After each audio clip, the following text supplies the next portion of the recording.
Now, earlier yesterday, External Affairs Minister Sushma Swaraj met with U.S. Secretary of State Rex Tillerson and Foreign Minister of Japan Taro Kono in a crucial trilateral meeting at the United Nations. Now, in a direct reference to China, the trilateral meeting views on maritime security, connectivity and proliferation issues were exchanged. Now, emphasis was also laid on the need for ensuring the freedom of navigation and respect for international law and peaceful resolution of disputes on the connectivity initiatives, and the leaders from India, US and Japan stated the importance of basing connectivity on universally recognized international norms, prudent financing and also respect for the sovereignty and integrity of the other nations. Now, External Affairs Minister has deplored the North Korea's recent actions and has stated that its proliferation linkages must be explored and those involved should be held accountable for their actions. Now, Sushma Swaraj has also held bilateral talks with her UAE counterpart Sheikh Abdullah bin Zayed Al Nahyan and the Latvian Foreign Minister Edgars Rinkēvičs.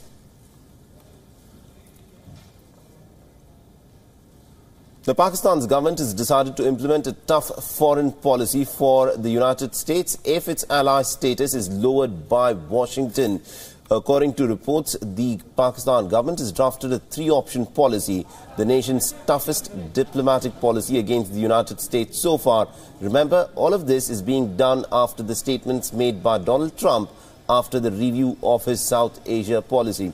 Now, the policy by Pakistan includes the gradual decline in diplomatic relations with the US, limiting mutual cooperation on terrorism-related issues, and also non-cooperation in the US strategy for Afghanistan.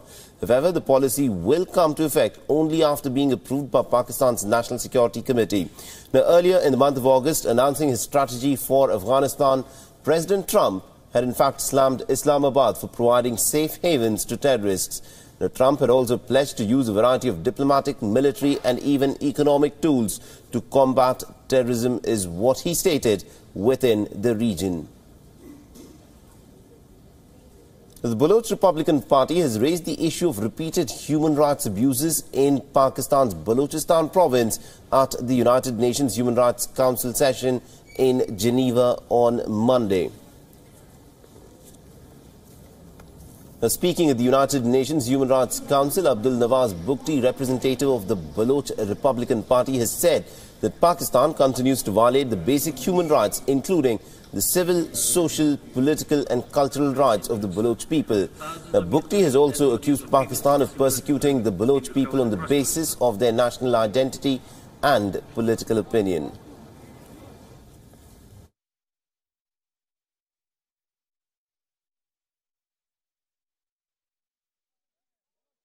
Human rights violations continue unabated in Balochistan. Pakistani army pursues its notorious policy of eliminate the Baloch people from their own homeland. Thousands of Baloch people have disappeared without trace in Balochistan. Thousands of mutilated dead bodies of previously missing Baloch people have been recovered across Balochistan. Well, Bukti further said that Pakistan was challenging the authority of the UN Human Rights Council by denying the Baloch people essentially the basic rights and committing grave violations of international human rights standards. Pakistan is playing a dubious role. It recognized Baloch political parties as banned outfits, even if it didn't spare the political organizations of students, whereas religious extremists and jihadi organizations such as Lashkar-e-Taiba, Sipah-e-Saba, Jamaat-ul-Dawa, Afghan Taliban and Hafiz Saeed are a few examples who openly operate and recruit in Balochistan.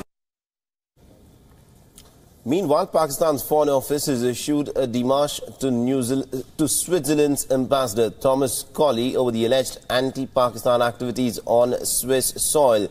Now, the Pakistan Foreign Office has alleged Switzerland is allowing its territory by elements who are linked with a terrorist organization perpetrating terrorism and violence within Pakistan. Well, US President Donald Trump and Chinese President Xi Jinping have committed to maximizing pressure on North Korea. Now, in a phone call between the two leaders, both the leaders have discussed North Korea's repeated defiance of the international community and its efforts to destabilize Northeast Asia.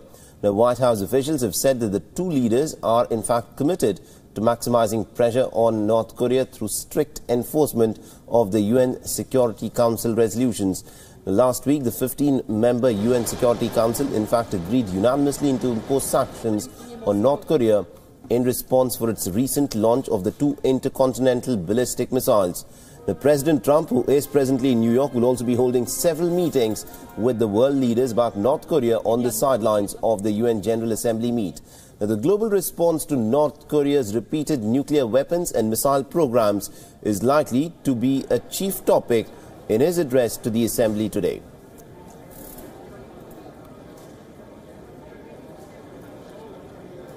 Meanwhile, after its provocative statements during the Doklam standoff, the Chinese newspaper The Global Times, in a video editorial, is in fact weighing in on North Korea. Now, the video message says that showing respect to Kim Jong-un is an absolute prerequisite for a peaceful resolution of the standoff over North Korea's nuclear weapons. China, alongside Russia, has in fact called for engagement with North Korea to find a peaceful resolution to the ongoing tensions in the Korean peninsula. But the United States, alongside its allies, wants to build more pressure on Pyongyang to give up its nuclear program. What the U.S. needs to do is maintain a basic level of respect for Kim Jong-un. The U.S. often stresses its role in global leadership, but leaders must respect those who make up the world. Well, U.S. President Donald Trump, in his debut address at the United Nations, has said that in recent years, the United Nations has not reached its full potential because of bureaucracy and mismanagement in the world body. Now, Trump was speaking at the US-sponsored event on reforming the 193-member organization. Now, he said that the US is committed to the United Nations reforms. Now, Trump has in fact been critical of the United Nations in the past as well. And in his speech, he said that we must ensure that no one shoulders a disproportionate share of the burden, and that's militarily and financially to be seen. The United Nations has not reached its full potential because of bureaucracy and mismanagement. While the United Nations on a regular budget has increased by 140% and its staff has more than doubled since 2000, we are not seeing the results in line with this investment. But I know that under the Secretary General, that's changing, and it's changing fast, and we've seen it. That's why we commend the Secretary General and his call for the United Nations to focus more on people and less on bureaucracy. And also, the U.S. envoy to the United Nations, Nikki Haley, has emphasized on Trump's views and has said that Donald Trump has essentially a businessman's eye for seeing the potential, and he sees great potential in the United Nations like a businessman does. The United States believes we can make history by coming together as a true global community for reform. In the coming weeks and months, we will be considering the Secretary General's broader vision. This is an opportunity for all of us to seize this moment and ensure that the United Nations remains relevant. Well, let's now move on to some other stories. Iranian President Hassan Rouhani on Monday has said that the United States will pay a high cost if President Trump scraps the US-Iran nuclear deal. Now, President Rouhani said, and I quote, "Exiting such an agreement would carry a high cost for the United States of America, and I do not believe the Americans would be willing to pay such a huge cost for something that will be useless to them," unquote. Now, President Rouhani also added that such a move by President Trump will yield no results for the United States, but at the same time it will decrease the international trust which is placed in them for having first gotten to an agreement and then to flout it. The President Rouhani's statements comes just a day after the US pressurized Iran at the 61st International Atomic Energy Conference, or the IAEA, in Vienna. Now, earlier on Monday, the US representative had threatened Iran that they will walk away from the 2015 nuclear deal if they feel that the UN's atomic agency is not tough to monitor it. Now, the director of the IAEA, Yukiya Amano, responded to the statement made by the United States and said that Iran did not break any promises, and was not getting any special treatment under the agreement. States supports these efforts and strongly encourages the IAEA to exercise its full authorities to verify Iran's adherence to each and every nuclear-related commitment under the JCPOA. We will not accept a weakly enforced or inadequately monitored deal. And earlier last month, the U.S. ambassador to the United States, Nikki Haley, had traveled to Vienna to convince the head of the IAEA to inspect the Iranian military sites to verify that Tehran was indeed complying with the 2015 nuclear deal and was not using the nuclear material that it had in its disposal for any nuclear weapons. Meanwhile, a furious Iran has in fact launched a scathing attack on the United States, saying that its hostile activities will only result in impeding the progress of the deal. The American administration's overtly hostile attitude and actual foot-dragging policies and measures aimed at undermining the nuclear deal and blocking Iran's legitimate benefits from its full and unimpeded implementation. Well, President Trump is under enormous pressure from the Congress, and the Senate has only asked for a report from the Trump administration within a span of 90 days on Iran's compliance with the nuclear deal of 2015.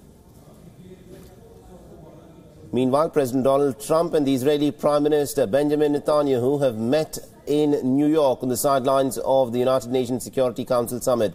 Now, both the leaders have agreed for a peaceful settlement to the Middle East crisis and have hoped for bettering cooperation between the two countries. Now, both leaders are also expected to use their addresses in the United Nations General Assembly to highlight the threat to Middle East stability and the security represented by Tehran.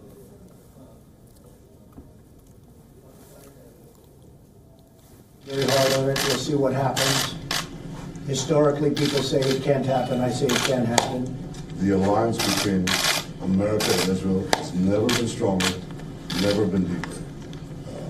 I can say this in ways that people see and in ways that they don't see.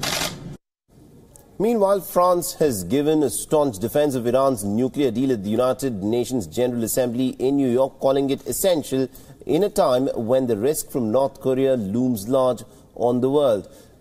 France's Foreign Minister Jean-Yves Le Drian told reporters on Monday why it was important to keep Iran's nuclear deal in place, and also said that France will in fact try to persuade US President Donald Trump, who has threatened to pull out of the landmark deal. Now, here's what the French representative of the United States had to say, and I quote, "It's essential to maintain Iran's nuclear deal to avoid the proliferation. In this period, when we see the risks with North Korea, we must in fact maintain this present line." Now, France will try to convince US President Donald Trump of the pertinence of his choice, even if work can be done to complement the accord after 2025. The France's statement comes after Iran's Supreme Leader Ayatollah Ali Khamenei had said on Sunday that Iran will in fact stand firm on the nuclear deal, and any wrong moves by the United States could in fact elicit strong reactions from Iran.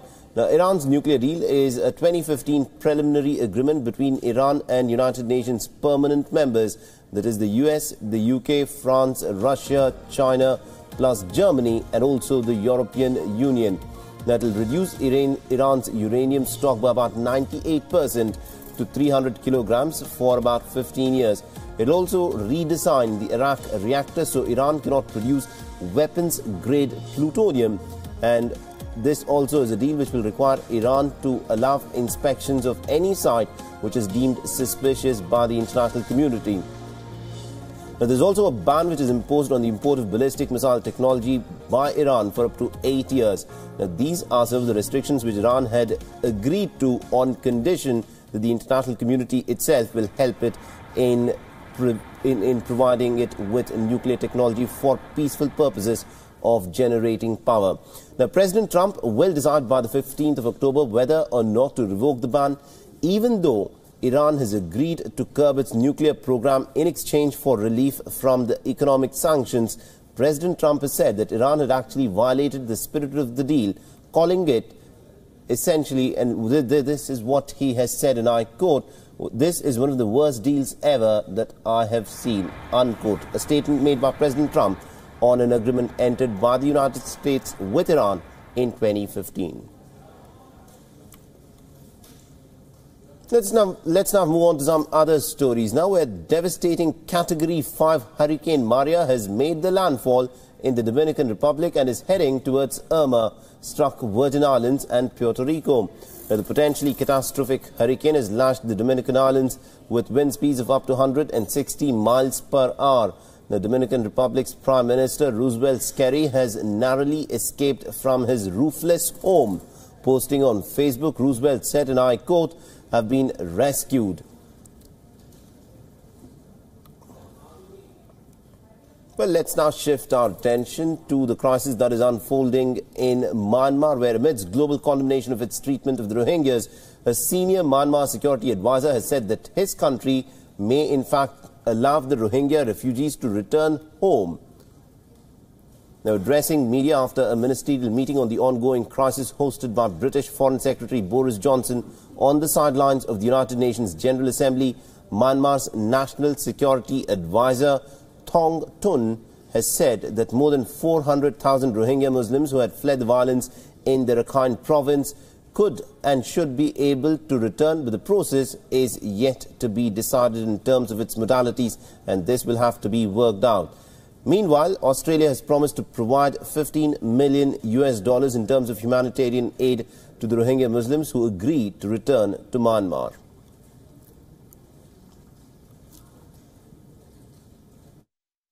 We want to make sure that everybody who needs humanitarian assistance gets it. So this is without discrimination.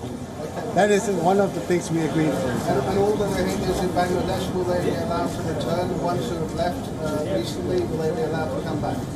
We will make sure that everybody who left the home can return to the home, but this is a process that we have to discuss. It was a very constructive meeting. There was unanimity in the view that the violence must end, that there must be a ceasefire. Australia announced further funding, an extra $15 million in humanitarian funding. The Myanmar government has committed to implementing the Kofi Annan report, and we emphasise the need for humanitarian support to get through, and also that the Rohingyas must be able to be returned home. And there was a very positive atmosphere of support.